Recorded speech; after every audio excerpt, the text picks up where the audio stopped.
Então, amigos, boa noite, bem-vindos a todos a esta companhia. Nós queríamos, antes, só colocar o motivo desse encontro, que é uma discussão sobre o livro O Homem que Era Quinta-feira, porque é uma dimensão cultural, né? A leitura de um livro. E a gente, pesquisando desde o início do movimento, já nos primeiros, esse livro aqui contém os primeiros escritos lá da década de 60, quando o movimento estava começando. Então, ele diz o seguinte: a cultura deve poder oferecer ao homem o significado de tudo. O homem verdadeiramente culto é aquele que chegou a possuir o nexo que liga uma coisa a outra coisa e todas as coisas entre si.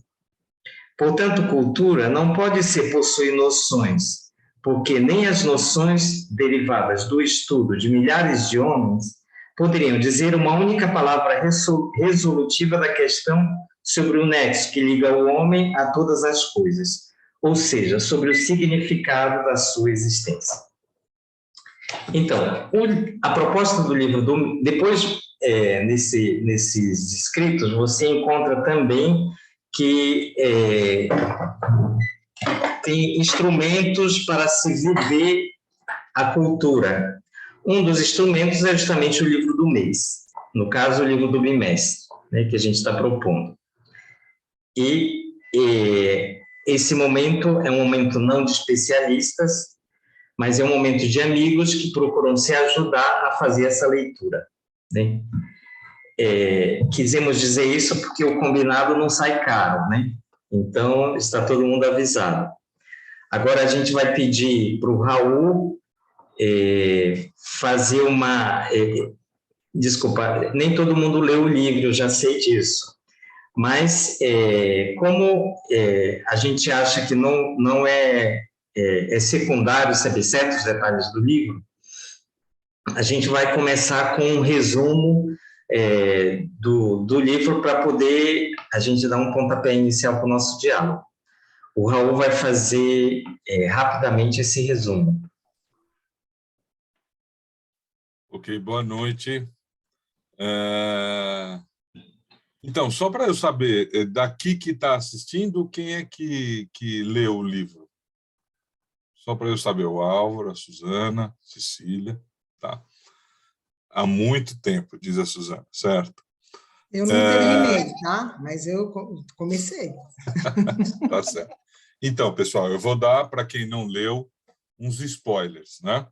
Em todo caso, não tem como evitar. Para a gente poder discutir o livro, não tem como evitar. É uma pena ter que dar os spoilers. Eu estava comentando com os amigos aqui antes. É uma pena porque é um livro muito emocionante, assim, quer dizer, você fica muito preso com a história e querendo descobrir o mistério. Quer dizer, é uma história de aventura e de detetive. Então, é um livro assim, muito agitado, tem muitos acontecimentos e você fica muito preso ali com o enredo, né? O início do livro ele tem uma característica, o início e o fim, tá? Tem características assim um pouco mais reflexivas, mas também não é nada de muito extraordinário, embora nem sempre a gente consiga interpretar e entender tudo que o Chesterton está dizendo, né? É uma história que fala, quer dizer, o Chesterton ele inventa ali são dois personagens, um personagem central, que é esse o homem que foi quinta-feira, que chama Gabriel Syme, que é um policial poeta, né? Quer dizer, é uma figura estranha, né? E esse cidadão encontra com um outro poeta também, e eles têm uma discussão ali mais ou menos violenta, porque esse Gabriel é um poeta policial, então é um poeta da ordem, ele se apresenta como um poeta da ordem, e o outro, o antagonista dele, é o poeta mais, assim, da linha mais moderna, é o poeta anarquista, né? Então, de início, a gente tem uma oposição entre a ideia da ordem e o Gabriel é um sujeito, o Gabriel Syme, que é esse personagem, ele se apresenta também como um católico, quer dizer, como um cara religioso. Então, de um lado, a gente tem a contraposição da ideia da ordem, da religião, com a ideia da anarquia, né? E eles têm um debate mais ou menos duro ali, né, sobre esses temas. E o Gabriel, então é o Gabriel Syme e o Gregory, eu esqueci o sobrenome dele agora, mas é o Gregory, não me lembro o sobrenome. O anarquista é o Gregory. E o tal do Gregory, ele fica muito nervoso porque ele percebe que o Gabriel Syme não está levando ele a sério. Ele acha que está sendo tratado como um anarquista, assim, um pouco de perfumaria, quer dizer, um cara que faz discursos anarquistas, tal, mas sem grande consistência. E para demonstrar que o Lucian Gregory, então é isso aí, e para demonstrar que o Gabriel Syme está errado, ele fala, olha, eu vou te contar um segredo e você vai ter uma aventura muito divertida se você aceitar não contar esse segredo para ninguém, especialmente para a polícia. E o Gregory não sabia que o Gabriel Syme era policial, né?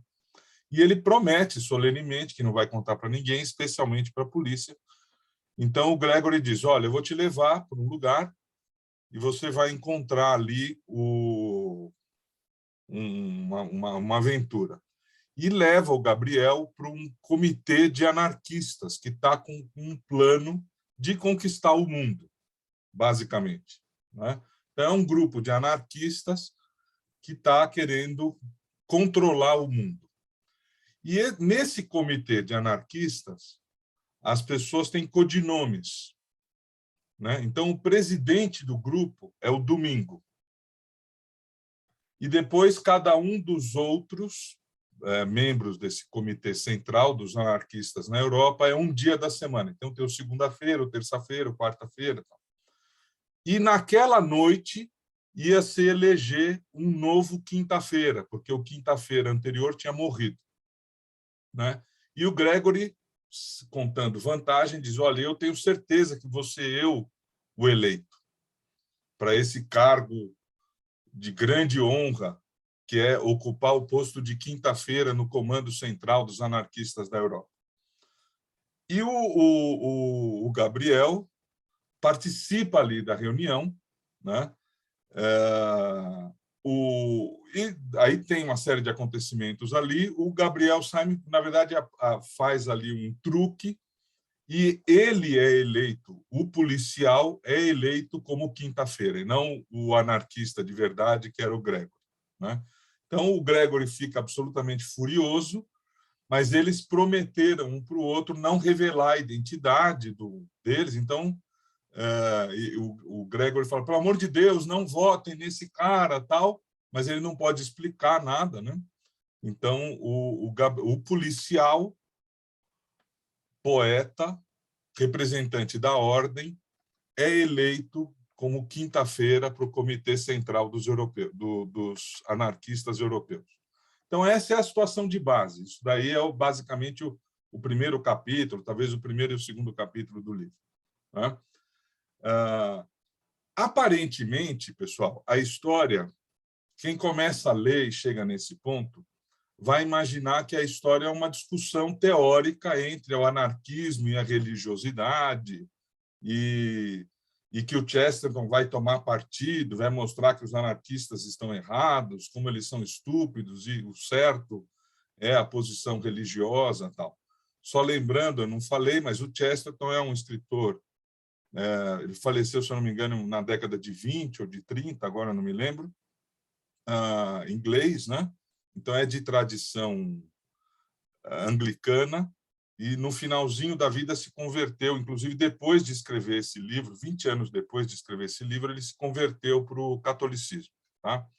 Então é conhecido como um escritor cristão, tá? Sabendo disso, você vai imaginar, realmente ele vai demolir, a Cecília está afiada aí. Morreu em 1936, certo? Então, conhecendo isso, você vai imaginar, ele vai demonstrar como os anarquistas estão errados, como o Gregory está errado e como o Gabriel Syme está certo. E, na verdade, nesse livro, nada é o que parece. E é por isso que é um livro tão interessante, porque, na verdade, você vai entendendo ao longo da história que nada, absolutamente nada, é o que parece, né? Então, para a gente poder interpretar aqui, o Eliandro estava chamando a atenção para a gente de uma frase que o Dom Giussani usa no início do Censo Religioso. Eu não sei se você lembra, mas é uma frase famosa, né? Eu estou lendo aqui numa tradução bem antiga, vocês lembram dessa edição aqui? Então, é no capítulo 1, no começo, logo, mais ou menos no começo do item 6, nessa edição aqui, a página 23. Ele diz, considero, o Dom Giussani, né? Considero, de resto, que a anarquia, do ponto de vista antropológico, assim como o panteísmo, do ponto de vista cosmológico, constitui uma das grandes e fascinantes tentações do pensamento humano. De fato, ao meu ver, somente 2 tipos de homem resgatam inteiramente a estatura do ser humano. Apenas 2 tipos de homem resgatam inteiramente a estatura do ser humano: o anarquista e o autenticamente religioso. Então, lembrando disso daqui que o Dom Giussani diz, que tem muito a ver com o livro, porque, como eu disse, aparentemente é uma contraposição entre anarquistas e religiosos. Mas qual que é a distinção que o Dom Giussani faz aqui? Ele diz, a questão do homem é como é que a gente se relaciona com o destino. Então, tem um homem que pode ser católico ou não, mas que é a atitude religiosa, é que alguém que reconhece que foi feito, que depende. E tem um outro, que ele chama de anarquista, que ele diz, esse daí acredita que ele se faz sozinho, ele é autossuficiente, então ele nega essa relação com o todo a partir de um projeto de construção da vida a partir de si mesmo.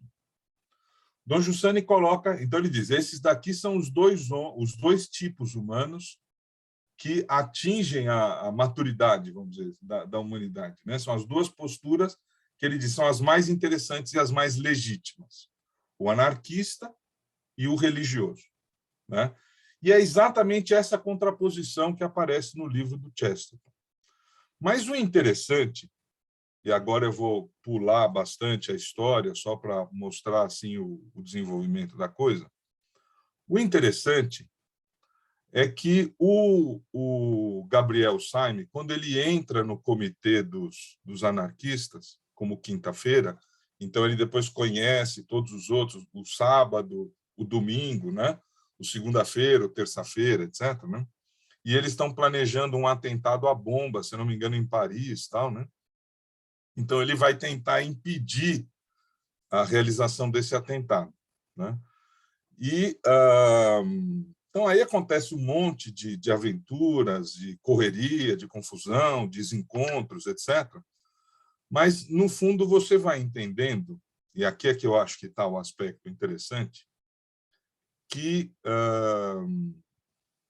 o problema não é discutir quem é que está certo, se é anarquistas ou religiosos, porque todos os policiais que aparecem no livro, que o Gabriel não é o único, depois você descobre que há outros policiais também infiltrados na organização anarquista, todos eles contam a história de como eles entraram para a Scotland Yard, para a polícia, né? E eles foram entrevistados por um chefe de polícia muito misterioso, que nunca aparece direito, e que é uma pessoa extremamente inteligente e tal, né? E eles descrevem também o Domingo, o chefe da organização anarquista, como o cara mais inteligente do mundo, uma mente brilhante. E, de fato, tudo que o Domingo diz, e também o chefe de polícia diz, são tiradas assim muito inteligentes e muito surpreendentes, né? E você entende, ao longo da história, agora eu vou fazer aqui o spoiler, né? Que, no fundo, eles são a mesma pessoa. O chefe da polícia é também o chefe dos anarquistas. E não só, ele é o Domingo. Ele é Deus, na verdade. Né? Então, o que você entende ali, e por isso que eu disse que nada é o que parece, é que tanto anarquistas quanto policiais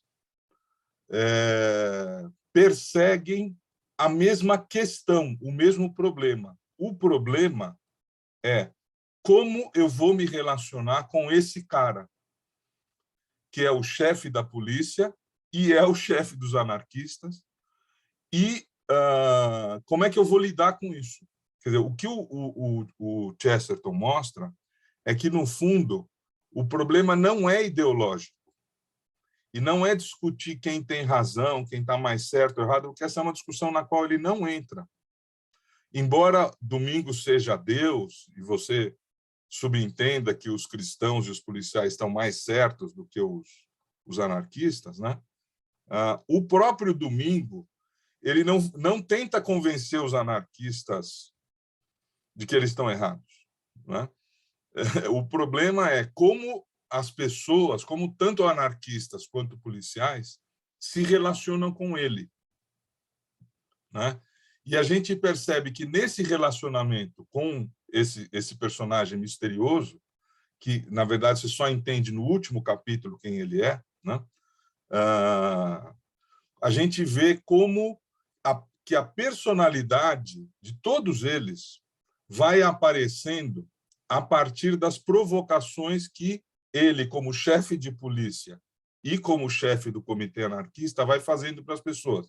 Inclusive, são provocações assim, a gente estava comentando antes, às vezes grosseiras, mal educadas e sempre enigmáticas, mas que, quando os policiais e os anarquistas começam a levar a sério aquilo que aquele cara diz, eles sempre se dão conta de quem eles são. De alguma forma, eles sempre se dão conta de quem eles são, né? Então, o livro, eu disse, é um livro de aventuras, de mistério. Eu contei o final do mistério, porque toda a questão do livro é quem é o Domingo. Então, é uma perseguição cada vez mais frenética e maluca, inclusive. Chega a um nível assim de maluquice total, porque as últimas cenas do livro é um elefante correndo pelas ruas de Londres com o Domingo em cima. Quer dizer, vira uma maluquice total, né? Então, o livro vai num crescendo assim de aventura e de maluquice, né? Que, no fundo, está todo mundo querendo saber quem é esse cara, quem é o Domingo, né? E aí tem uma cena final muito enigmática, e que é muito interessante que ela seja enigmática, porque, quando todo mundo chega realmente perto do Domingo, ele acolhe todos os perseguidores deles na sua casa, num castelo ali no meio da floresta, né? E aí ele se revela, né? Mas é sempre uma maneira também de se revelar que não é indicando o que os outros têm que fazer. É muito interessante isso, né? Dizendo, ó, as coisas são assim, eu sou esse cara, eu sou isso, e aí, o que você vai fazer com isso? Quer dizer, o problema é sempre o que o outro vai... Qual é a reação, qual é a resposta daqueles todos que estavam perseguindo ele, e ele manda recadinhos para as pessoas. Quer dizer, tem umas coisas assim, mas é sempre uma provocação para ver como as pessoas vão lidar com essa descoberta de que o Domingo é também o chefe da polícia e é Deus, né? Então, esse que é o tema geral do livro. Eu não sei se ficou clara a ideia central que eu queria dizer, que não é um livro que está querendo fazer uma discussão teórica entre anarquismo e religiosidade, né? Nesse Porque a coisa sentido, mais surpreendente, só para terminar, é que Deus está por trás tanto do anarquismo quanto da religiosidade. Quer dizer, isso é uma coisa que nos desconcerta, né? Como desconcertou também os personagens. Né? Nesse sentido, é belíssimo o recurso que o Chesterton usa, de que, no final, os membros do Comitê Central Anarquista são todos policiais. E não só policiais, mas eles falam policiais, filósofos e poetas, né? Quer dizer, é da natureza, é interessante porque todos têm uma natureza. Quando ele fala filósofo e poeta, eu entendo assim, que todos têm uma capacidade de julgar, de juízo, uma capacidade de olhar para as coisas e ver o que essa coisa tem em relação comigo, né? Não à toa, vocês vão ver, esse é um outro spoiler, né? Que quando as pessoas estão Carlos, calma aí, Carlos, só para não me perder, não é à toa que quando os policiais são selecionados pela Escota Mundial, eles vão em um quarto e o chefe, eles não veem, porque é um quarto escuro. Inclusive, também, por exemplo, Chesterton tem muitas figuras que são muito bonitas, é uma escuridão que cega, ele fala, né?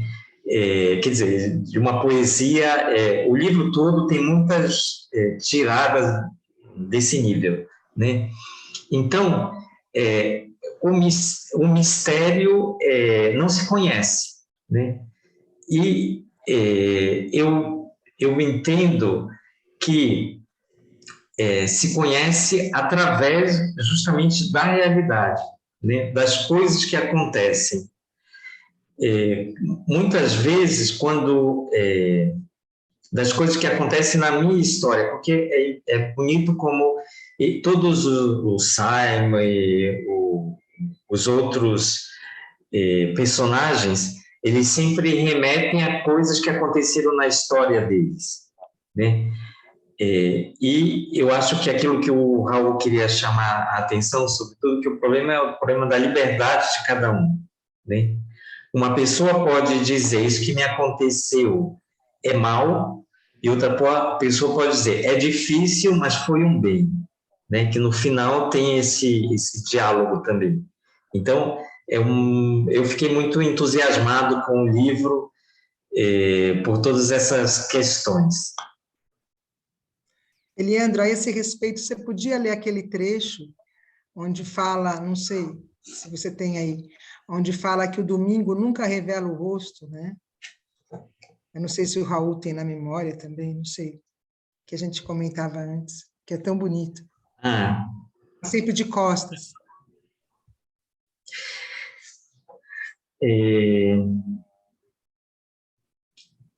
Peraí, achei. Porque isso, só para lembrar, ele fala... Bom, leio o pedaço. Depois, e de novo, e sempre, continuou Simon como um homem falando consigo mesmo. Tem sido para mim o mistério de domingo, e é também o mistério do mundo. Quando vejo as coisas horríveis, tenho certeza que o rosto nobre é apenas uma máscara. Quando vejo o rosto, se não por um instante, eu sei que as costas são apenas uma brincadeira. O mal é tão mal que não podemos deixar de pensar que o bem é um acidente. O bem é tão bom que temos certeza de que o mal pode ser explicado. Mas tudo chegou a uma espécie de pico ontem, quando perseguia Domingos e estava atrás dele. Você tem um tempo para pensar, então? Perguntou Radcliffe. Tempo, respondeu Simon, para um pensamento ultrajante. De repente, fui possuído pela ideia de que a parte de trás de sua cabeça cega era realmente seu rosto. Um rosto horrível e sem olhos olhando para mim. E imaginei que a figura correndo na minha frente era, na verdade, uma figura correndo para trás e dançando enquanto corria. Essa coisa que o Eliandro está falando, porque essa perseguição ao domingo e essa figura extremamente enigmática que é o domingo, que eu acho a característica mais interessante do livro, é porque é um Deus que não diz para as pessoas o que elas têm que fazer. Tem uma passagem que eu estou olhando aqui no livro, mas eu não marquei, então não lembro quando que um dos personagens diz, antes de descobrir quem é o domingo, né? Ele diz, ele parece um pai brincando de esconde-esconde com os seus filhos. Né? Quer dizer, o problema não é que Deus dá as respostas e dá as indicações. Né? O problema é a nossa liberdade de ir atrás da provocação. Né?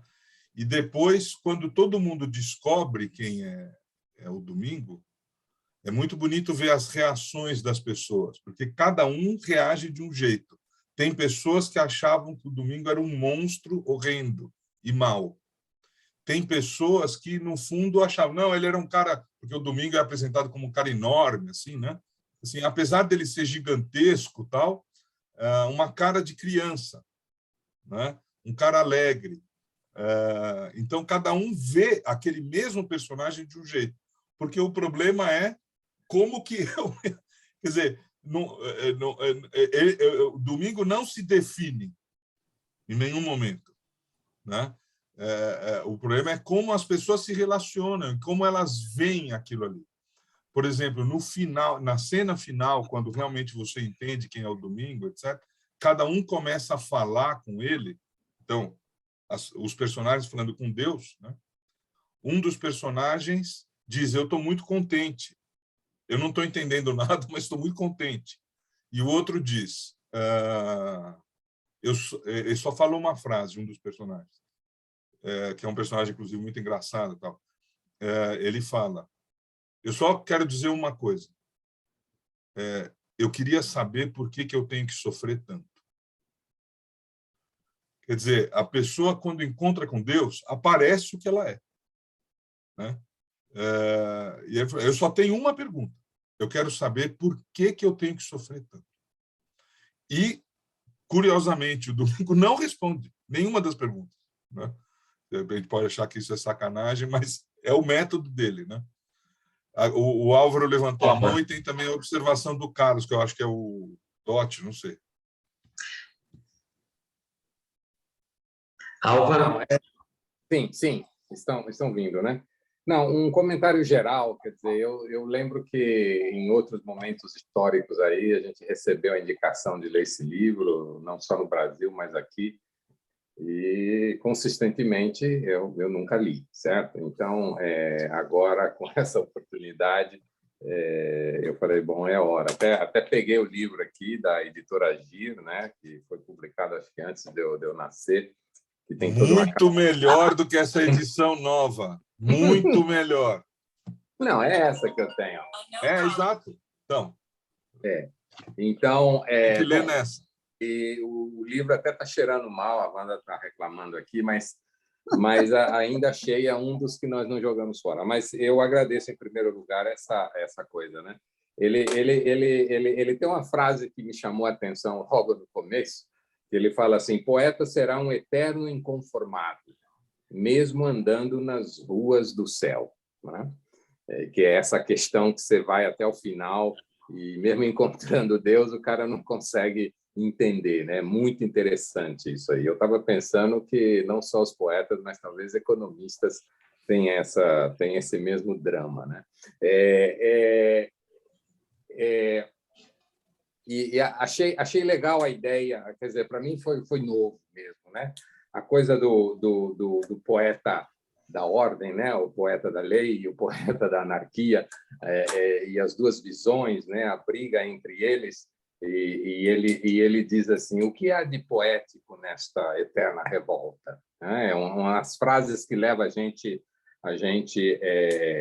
a pensar, né? Ele fala assim: a revolta, em termos abstratos, é revoltante, né? Eu estava pensando de ler essa coisa aqui em inglês, né? A dificuldade que se teria de entender, né? Porque se eu tivesse que traduzir isso aqui para o inglês, eu não sei o que é que sairia, né? Mas, enfim, a coisa dos anarquistas, né? Que ele diz em certo momento: queremos abolir Deus, né? Quer dizer, é uma afronta à ordem, à realidade. O político filósofo, né? Como ele se autodenomina, né? E aí eu estava pensando que é muito fácil você encontrar o político, não, o polícia filósofo, né? E aí é fácil você encontrar o polícia psiquiatra, o polícia psicólogo, né? Que tenta entender a cabeça o que é que as pessoas estão pensando. Você tem muito facilmente, muito aqui nos Estados Unidos, o polícia fiscal, né? O polícia do fisco, por exemplo, aquele que pegou o Al Capone, mas eu nunca tinha pensado no polícia filósofo, né? Assim, são provocações interessantes, né? Ele dá uma definição de criminosos cultos e criminosos incultos, né? Que eu nunca tinha pensado. Ele diz assim: olha, o criminoso vulgar é um mau sujeito, mas em todo caso, condicionalmente bom.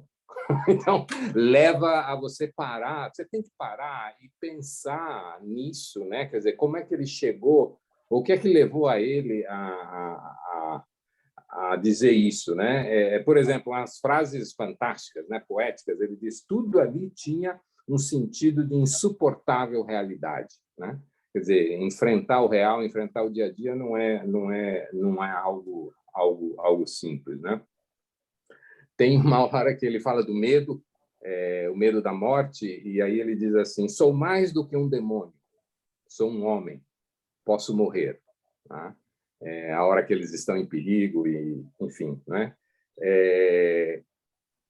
E tem a coisa da esperança também, né? Quando tudo está confuso, quando as coisas começam a se revelar e ninguém entende nada, ele fala em algum momento: posso estar louco, mas a humanidade não está.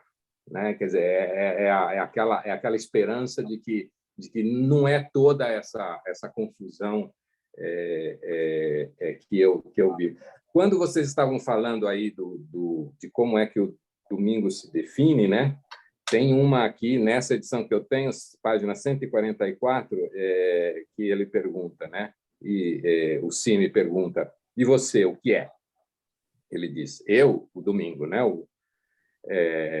Ele diz assim: pois eu lhes digo que é mais fácil descobrir a verdade oculta na última árvore e na nuvem mais altaneira do que descobrir o que eu sou. Quer dizer, aquela coisa misteriosa de Deus, né? Entenderão o mar e eu permanecerei um enigma. Saberão o que são as estrelas, mas não saberão o que eu sou, né? Foi nessa página aí, já perto do final, que eu comecei a imaginar: bom, esse cara só pode ser Deus, né? Só pode ser o infinito que ele vai se revelar lá no final. Mas assim, eu achei super interessante, realmente, a forma como ele cativa, a forma como ele te prende. É impressionante, né? Apesar de toda a loucura que né? Quer dizer, a um certo momento você começa a imaginar: bom, isso é fruto de uma loucura, de uma imaginação super criativa, mas ao mesmo tempo te prende no sentido de você querer entender aonde é que ele vai chegar. Obrigado de novo, gostei muito. Eu fiquei impressionado, Álvaro, enquanto você falava, e me dei conta de que os momentos de violência que aparecem no livro, porque eles todos são dinamiteiros, eles falam de dinamite em bomba, mas os momentos de violência mais difíceis são justamente diante das coisas e diante do mistério, né? É ali que a liberdade do homem explode, né? Justamente por essa necessidade de uma compreensão, que é o problema da razão do homem, né? Que nunca está satisfeita. De fato, no final, ele tem uma frase, não marquei aqui, mas que Saime fala,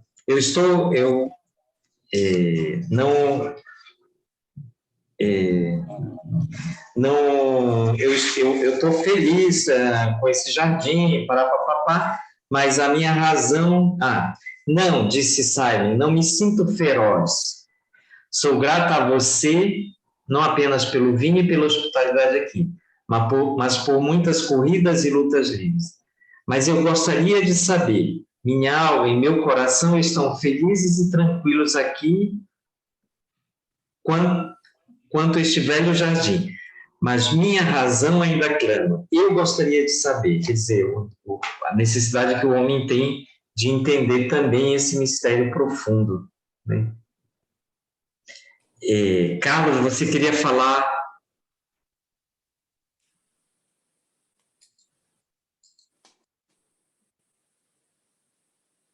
O Dote, ele está trabalhando, né? Não sei se... Foi só um comentário paralelo, mas vocês que estavam... vocês sabem que esse é o momento de falar. A Cecília bloqueou todo mundo no grupo de WhatsApp. E agora é o momento da desforra. Inclusive, pode-se fazer comentários paralelos, né? Posso fazer uma pergunta? Não sei, Raul, quem leu com mais atenção. O Raul mencionou rapidamente, quando eles estão correndo atrás do elefante e da carruagem lá, se eu não me engano, atrás do domingo, ele vai soltando os bilhetinhos, né, especificamente para cada um deles. E confesso que eu li rapidamente, mas eu não vi assim, eu não consegui entender as mensagens, que deve ter alguma relação com o personagem, obviamente, e, ao mesmo tempo, eu não vi nenhuma reação dos personagens em relação à mensagem que eles receberam do domingo. Eu não sei, ficou uma pergunta aí que eu não consegui entender. Não sei se tem algum sentido. Cecília, Leandro. Olha, eu também fiquei um pouco com essa questão, mas eu precisaria reler para tentar entender. Eu também me dei conta que ele aparentemente joga bilhetes que não tem nada a ver com nada, eles recolhem aquilo, ficam com mais raiva ainda, mas não só isso. Eu não percebi, eu não entendi nenhum bilhete, não entendi nenhuma relação com os personagens, e também achei que tem pouca reação. Quer dizer, eles ficam meio irritados, mas não é que eles comentam o bilhete, fazem alguma coisa assim, né? Eu acho que esse é um momento completamente surrealista, assim. Acho que o Chesterton estava sob efeito de ácido lisérgico, porque a coisa vai ficando assim, né? Uma viagem, vai ficando muito esquisita. Não é, né? Porque lembra Miró, né? Aquelas coisas estranhas, o elefante, por exemplo, me comove, assim, o balão, né? Aí os bilhetinhos, vai ficando tudo assim. Acho que é o pesadelo, né, que você tinha falado, né, Cecília? É um pesadelo. É que eu acho que é isso, que a gente esquece, quando a gente lê o título do livro, está escrito que é um pesadelo, mas eu acho completamente mágico esse negócio da narrativa, né? Quando a gente leu aquele livro, A Sombra do Pai, do São José, eu amei aquele livro, acho que é o livro que eu mais gostei até hoje. E imagina, ninguém sabe nada sobre a história de São José, essa é que é a verdade, certo? A gente sabe que ele acompanhava Maria e que ele estava ao pé da cruz, mas não sabe mais nada. E o livro tem, acho que, 300 páginas. E eu, o tempo todo, o livro dizia, Cecília, isso é ficção, não se sabe nada sobre isso. Mas aí eu dizia, ai, coitado de São José, nossa, como foi difícil essa parte. Então, acho que acontece o mesmo aqui. Está escrito grande que é um pesadelo, que tudo é uma alucinação, né? Até que, como pesadelo, ele é muito comportado, dá para você entender o que está acontecendo. Quando eu tenho pesadelo, eu não entendo nada, né? Então, mas eu queria, eu não sei responder isso, não sei se alguém sabe, porque eu queria mudar. Porque eu fiquei também impressionada quando você, Álvaro, estava dizendo, essa é a terceira vez, quer dizer, o mundo inteiro já te convidou para ler O Homem que Foi Quinta-feira, e você ainda não tinha decidido. E isso é uma experiência paralela que acontece dentro do livro, porque uma coisa que é bonita, quer dizer, que é para mim é irritante, mas que é muito bonita, é que entendendo que se Deus, né, porque Dominus, o Senhor, né, o nome do domingo, a etimologia de domingo, se ele é mesmo Deus, porque há controvérsia sobre isso, nós estamos dando por óbvio, mas há outras observações que dizem que não, que é a natureza, que é não sei o quê. Bom, inclusive, Cecília, desculpa, inclusive, a uma certa altura eles falam de Pan, né? Poderia, uma das tentativas, né? Era só mas uma observação. não, legal.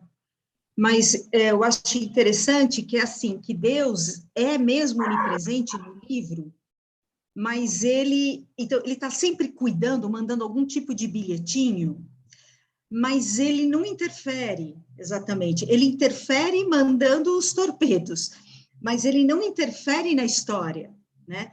Então, cada dia da semana tem, como o Raul estava falando, uma reação diferente com ele, uma relação e uma reação diferente sobre as coisas que ele faz. E isso é bonito, porque somos nós, né? Quer dizer, o Álvaro recebe o bilhetinho do Homem que Foi Quinta-feira no Brasil, depois nos Estados Unidos, depois na África do Sul, e em algum momento aquele bilhetinho vai fazer sentido. Mas, quer dizer, ele é uma companhia, né? Não é, eu tinha falado, quando a gente conversava um pouco antes, eu falei para o Raul, acho que o Domingo é um cara antipático, e o Raul falou, não, eu acho simpaticíssimo, e eu acho antipático porque ele não faz o que eu quero, né? Ele é bem masculino, ele fica num lugar assim, ele não vai muito ao encontro. Ele, ao mesmo tempo que ele é uma grande companhia, né? Então, isso me chamou muita atenção. Deixa eu ver. E também achei que o livro era desconfortável, porque ele não deixa você repousar. É muito agradável quando a gente assiste um filme que tem a Branca de Neve e a Bruxa. É muito nítido, a Branca de Neve é boa, a Bruxa é ruim. Então, você repousa, né? O livro, como ele é anti-ideológico, então, você começa assim, somos contra os anarquistas, então você vai indo. Só que você vai descobrindo que os anarquistas são católicos, ou pelo menos não são anarquistas, e que não é bem assim, e que o domingo se relaciona com os anarquistas. Então, você não acha um lugar, né? Quer dizer, e o lugar é aquilo que a gente estava, um lugar assim fácil, né? Porque o que a gente estava falando é o eu que tem que se relacionar com o domingo. Cada um se relacionar com o seu próprio destino e fazer as perguntas que nascem da sua própria vida. Então, a divisão não fica mais gregos e troianos, mas fica de pessoa para pessoa, né? Tem um ponto, Cecília, sobre isso que você está falando, se vocês me permitem, na minha versão aqui, na página 168, que ele fala, e que eu acho que, assim, a gente está falando do pesadelo, da alucinação, das coisas complicadas, mas tem alguns momentos que ele dá uns pontos assim muito definidos, eu acho, para tudo que a gente lê no livro, e que tem muito a ver, inclusive, com, sei lá, com aquilo que a gente aprendeu, com aquilo que a gente vive, né? Ele respondendo aos membros lá, ele diz assim: mas vocês foram homens, ele diz. Não esqueceram intimamente a noção de honra. Embora todo o cosmos, transformado em máquina de tortura, tentasse extirpá-la dos seus corações. Isso diz muito a ver com a nossa experiência, né? Sei que vocês estiveram às portas do inferno, né? A realidade dura da vida. Sei que você, quinta-feira, cruzou espadas com o rei Satã, e que você, quarta-feira, invocou meu nome na hora do desespero. Não é? E aí eles perguntam, mas quem é você? Quem é você? Aí ele diz, não, sou o sábado, né? sou sou a paz de Deus, né? Essa hora que ele se revela explicitamente. Mas assim, eu acho que para mim é aquela perspectiva do pai, não é, que espera, que dá liberdade para o filho, mas ao mesmo tempo espera, tem uma expectativa com relação ao comportamento do filho. Mas vocês foram homem, né? Vocês foram homem de honra. Eu achei belíssimo isso, porque no meio de toda esse pesadelo, você tem uns pontos assim que você, puxa vida, é isso mesmo, né? É que a gente tem, né? E pegando isso que você, Álvaro, estava falando, e a Cecília, a gente tem a ideia de que para educar o outro, a gente tem que dizer o que ele tem que fazer, né? Dom Giussani diz que a educação é um risco, né? É um chamado à liberdade. Então, eu acho a figura do Domingo extremamente simpática, diferente da Cecília, porque ele é um pai brincando de esconde-esconde. Ele está chamando todo mundo, mas precisa do outro buscar. Se o outro não busca, não vai encontrar, né? Então, ele é um cara o Domingo é um cara, às vezes ele é ranzinza, assim, mal educado, ele tem umas tiradas, inclusive, meio grosseiras, tal, mas é sempre irônico e engraçado. Tudo que ele diz é engraçado, né? E é sempre uma provocação. Então, esses bilhetinhos, Álvaro, que eu também não entendi, tá? Mas eu acho que é isso, quer dizer, é uma provocação. O que é esse negócio? Não tem uma resposta fácil, né? É sempre uma provocação. E até mesmo para o leitor, porque vários de vocês falaram aí das frases dele e tal, né? Uma coisa muito bacana no estilo do Chesterton, e que não é só desse livro, é de todos os livros que eu li do Chesterton, eu li mais 2 dele, tem sempre essa questão, que ele gosta da contradição. Na verdade, ele gosta do paradoxo. Uhum. O Chesterton é o cara dos ele quer te desconcertar. Mas isso não é só fazer graça, quer dizer, colocar ideias estranhas para te incomodar e mostrar como ele é inteligente. Eu tenho a impressão que, para o Chesterton, a questão é o príncipe dos paradoxos, exato. A questão do Chesterton é falar assim, a ideologia e o pensamento certinho e as regras não resolvem. O que resolve é quando você se dá conta da estranheza, quando você se dá conta de que tem uma coisa que não está encaixando. E aí você vai ter que começar a pensar, o que é esse negócio que não está funcionando? Por que não está funcionando? Por que as coisas não funcionam como as minhas ideias? Ou por que as coisas não funcionam de acordo com o que todo mundo diz que deveriam funcionar? É aí dentro dessa contradição, Cecília, dessa falta de lugar, que você não consegue falar, não, aqui estão os bonzinhos, aqui estão os mauzinhos, isso está certo, isso está errado. Quer dizer, quando você percebe que as coisas são complexas e que não tem uma fórmula na qual você se agarra e essa fórmula te salva, né? Mas o problema é sempre responder a esse desafio desconcertante da realidade. E isso é através dos paradoxos, né? Então, a frase, por exemplo, que o Álvaro leu antes aí do poeta da revolta e o que isso significa e tal. No fundo, é isso. Porque quando você lê a discussão do Gregory e do Simon, eu não sei que impressão vocês tiveram. Eu tive a impressão que, de um certo ponto de vista, os dois estão certos. Que os dois estão falando aspectos corretos, mas fazendo uma leitura esquemática e parcial. Então, aí eles não se entendem. Mas não é porque assim, um está totalmente certo, o outro está totalmente errado. Não. O que os dois estão falando faz sentido. Mas quando eu falo de maneira ideológica, perde o sentido. Entendeu? Então, eu acho que é interessante essa coisa da falta de lugar, que eu acho que esse é o ponto mesmo do Chesterton. O Dot levantou. Fala, Dot. Tem que fazer uma cara séria porque eu estou no escritório, tá? Primeiro, primeira coisa que eu quero agradecer o Raul, porque com esse ponto da liberdade, ele me ajudou a entender uma coisa, que há anos eu tento mostrar para a Cecília que Chesterton é genial, é maravilhoso, e ela nunca conseguiu entender. E eu achava que era um problema da Cecília com Chesterton, e você acabou de explicar que não, é um problema da Cecília com a liberdade. Então, assim, a Cecília, depois que ela se entenda com a liberdade... Não foi a palavras na minha boca. Não, tarde demais, já coloquei, e agora... Depois tem gente que a gente devia ter reprovado e errou, eu peço desculpa a todos. A segunda coisa que eu gostei é que eu li esse livro tem mais de 10 anos, e só em alguns pontos vocês foram levantando aqui, eu falei, nossa, realmente não entendi o livro. E ele sempre foi o livro que eu menos gostei do Chesterton. Eu já li muitos livros dele, e esse foi sempre assim, tipo, não gostei, e talvez porque as categorias estão mais escondidas, principalmente desse ponto de vista ideológico.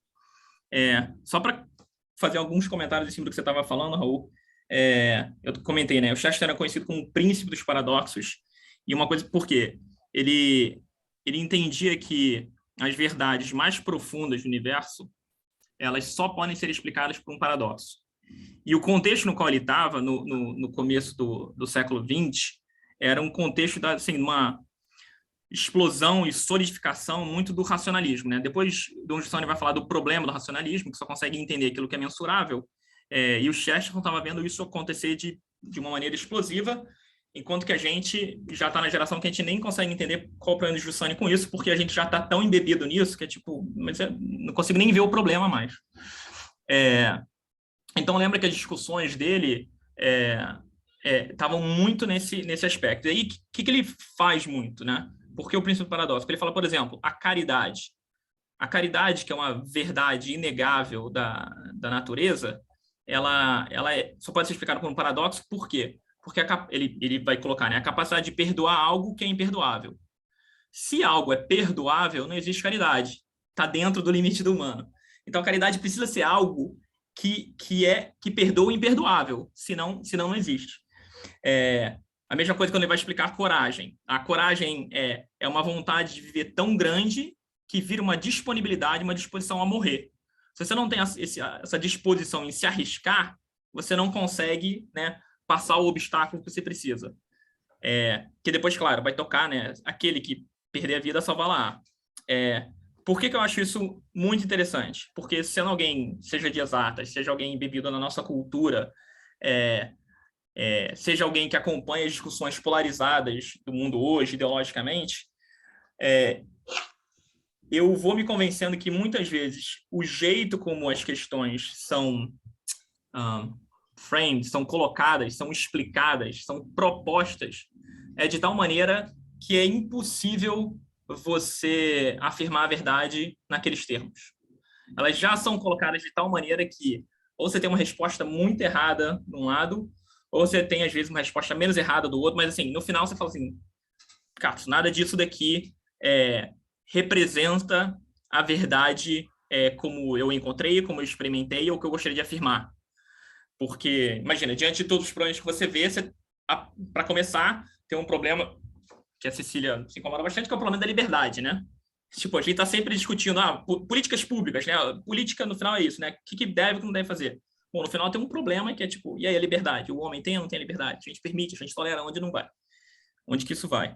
Então, assim, para mim o Chesterton sempre foi esse respiro de que a verdade, o último é sempre esse mistério e que me deu sempre a liberdade de poder dizer, peraí, eu não estou com esses caras, com certeza não estou, sei lá, com os progressistas, principalmente aqui nos Estados Unidos, onde a coisa desandou muito, mas também de poder falar, peraí, os conservadores também não estão, entendeu? Não estão propondo aquilo que eu quero. Tanto que o Chesterton, a última frase termina, ele fala que o objetivo dos progressistas é gerar novos erros, enquanto o objetivo dos conservadores é garantir que os erros antigos não são corrigidos. Por exemplo, ele olhou para a política da época dele e falou assim, caraca, ninguém aqui tipo, vocês podem concordar no problema. A outra frase que ele fala, né? A diferença das pessoas de diferentes lados políticos não é tanto aquilo que eles concordam sobre ser certo ou errado, é mais sobre aquilo que eles concordam que é desculpável ou não. Porque no final você vai falar, não, ele fez isso, mas também, entendeu, né, do seu político preferido, então. Enfim. Eu vou reler o livro. Obrigado pela provocação.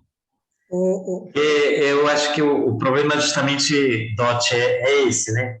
Que a gente pode até com a razão elencar todos os fatores, né? Colocar na balança, mas o coração tem uma necessidade que vai sempre além de todos os fatores que a minha razão conseguiu elencar, né? Fala, Silvia. Primeiro, eu queria pedir para você colocar no chat, o Dot, a penúltima frase que você leu quando fala dos erros, dos progressistas, dos erros novos e dos conservadores, dos velhos erros. Não, eu apesar de eu não ter acabado de ler, eu fico sempre muito fascinada quando ouço, né, o Raul super empolgado falando desse livro. E, para falar a verdade, quando eu comecei a ler, eu falei, ai, meu Deus, que livro chato. Essa conversa de anarquista com conservador, que coisa absurda, né? E que era tudo que eu não queria. Mais uma conversa ideológica e mais uma opinião. Estou cansada de tanta opinião, né? Porque, no fundo, essa não é a questão, né? Quem tem razão e quem está com a opinião certa. Não é essa a questão, né? Mesmo que a gente chegasse a esse lugar, como disse o Álvaro naquela frase que ele leu, mesmo estando no céu, você quer continuar conhecendo, né? Você não acaba, não é que isso segue, né? Então, a questão é estar diante do domingo, né? Ou do mistério. É isso que atrai. Então, esse sem lugar é uma coisa tão nossa, tão atual, né? Então, você vê os jovens, não tem lugar, né? Não tem onde repousar a cabeça, quanto mais o coração. Então, e esse é o drama, né? É o drama. É muito, muito atual isso, né? E como é bonito o fato de ele não dar resposta. Aflitivo, muito aflitivo, né? Por isso que acho que a Cecília achou muito antipático. Eu acho que eu também acharia. Vou achar. Porém, porque a gente deseja, né? Deseja pistas, caminhos para chegar à resposta. Mas, como vocês estavam dizendo, esse é um caminho de cada pessoa, né? Aí tá o desafio, aí tá a aventura, aí tá o risco, né? Aí tá a liberdade, né? De cada um percorrer o caminho para encontrar o domingo, né? Isso não é óbvio, não é automático, né? Mas é tão necessário, tão urgente, né? Então, me enche de curiosidade, também de esperança, né? Estar diante dessas questões dessa forma, porque o quanto é insuportável o discurso e a ideologia, né? Isso que o Raul falava, quer dizer, os dois, e essa parte eu já li, né? Os dois são parciais e insuportáveis por causa disso. Então, o que nos interessa não é o discurso, o que nos interessa, como o Papa fala, né? É o testemunho, é alguém que é na sua frente, né? É alguém que está ancorado no único lugar possível da gente respirar, que é o mistério, né? Alguém que vive assim, né? Que a gente precisa encontrar, não sei. Eu fiquei impressionado também que esse problema do relacionamento do homem com o mistério também ele não coloca num sentido estratosférico ou espiritualista, mas toda a história se passa começa em um jardim e termina em um jardim. E me dava conta de que o nome das pessoas do conselho ser os dias da semana acontece num espaço também, né?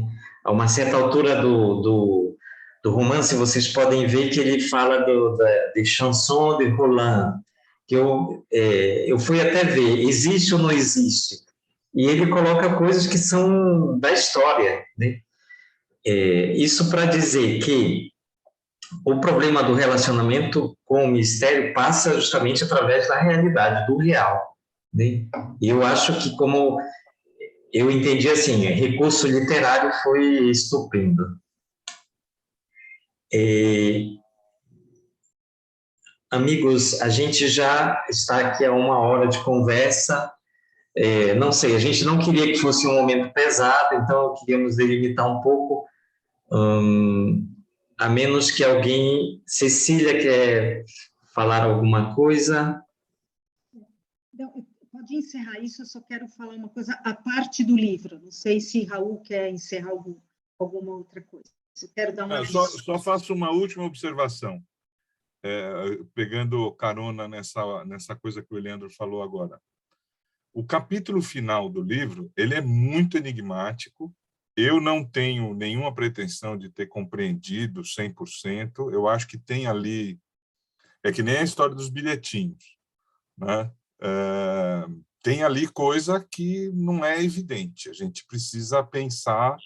Eu fiquei provocado, porque, sinceramente, eu não tenho a menor pretensão de ter entendido tudo. Mas é muito bonita a cena final, perdão, o capítulo final, essa coisa dos dias da semana.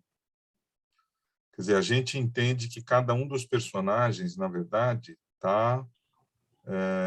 tem uma personalidade que está ligada a um momento da criação. E acontece um baile surrealista na casa do Domingo ali, em que aparecem todos os objetos que os personagens viram ao longo das aventuras, né? Então, aquilo ali é o espaço da criação. Então, é o espaço da totalidade. Tudo é acolhido. Todos são acolhidos, não só as pessoas, mas todos os objetos. Quer dizer, é o momento da criação, é o momento da totalidade, né? E é uma totalidade que se apresenta festiva, porque é um baile. Eu acho muito bonito isso daqui. Quer dizer, o ápice, o momento da revelação do Domingo, que é aquela frase que o Álvaro citou, quando ele diz: eu sou o Sabá, eu sou a paz de Deus, né? Quer dizer, quando ele finalmente responde, porque ele passa o livro inteiro sem responder e fazendo graça, né? Quando chega na hora do vamos ver mesmo, está nessa cena que é a cena da criação. Quer dizer, não é a cena da criação, mas é uma cena em que vamos dizer, toda a criação é chamada. Aquilo ali é uma síntese da criação, né? Então, é a totalidade, é a experiência de totalidade, a experiência do paraíso, né? Onde, retomando o tema que a gente já falou, nem tudo é claro, nem tudo é explicado, mas é o espaço da totalidade, né? Cecília. Eu queria dizer que gostei muito dessa conversa. Quando a gente pensou em uma companhia da leitura, pensamos exatamente numa coisa assim: um grupo de amigos que se senta junto e aprende a ler as camadas do texto. Dizer, eu indiscutivelmente saio com uma leitura muito melhor do que eu tinha 1 hora atrás. Então, com um jeito muito simples, como o Eliandro falou, não são especialistas, cada um vai lendo e vai dando a sua contribuição. Então, gostei muito, queria agradecer. Mas também queria pedir, porque os responsáveis, na verdade, pela indicação do livro do bimestre são o Raul, o Eliandro, a Silvia e eu. E a gente se digladia com isso, é muito difícil achar um livro adequado. Então, a gente está aberto a sugestões, comentários e afins, e ajuda, tá bom? É isso. Pessoal, eu queria que a gente encerrasse agradecendo todas as colaborações e as presenças. A Cecília tinha falado de ela leu um artigo na revista Passos, Cecília, eu queria que você encerrasse. É uma frase, não? Ela não vai ler o artigo inteiro, não se preocupem.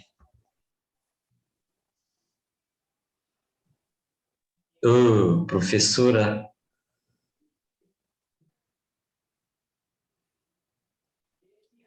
Estou falando para o Dot. Achou? Não tava combinado.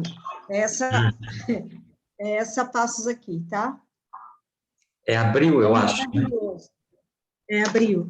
É maravilhoso. Aliás, esses dois artigos, Confissões da Savana e também essa entrevista com o médico do Dom Juscelio.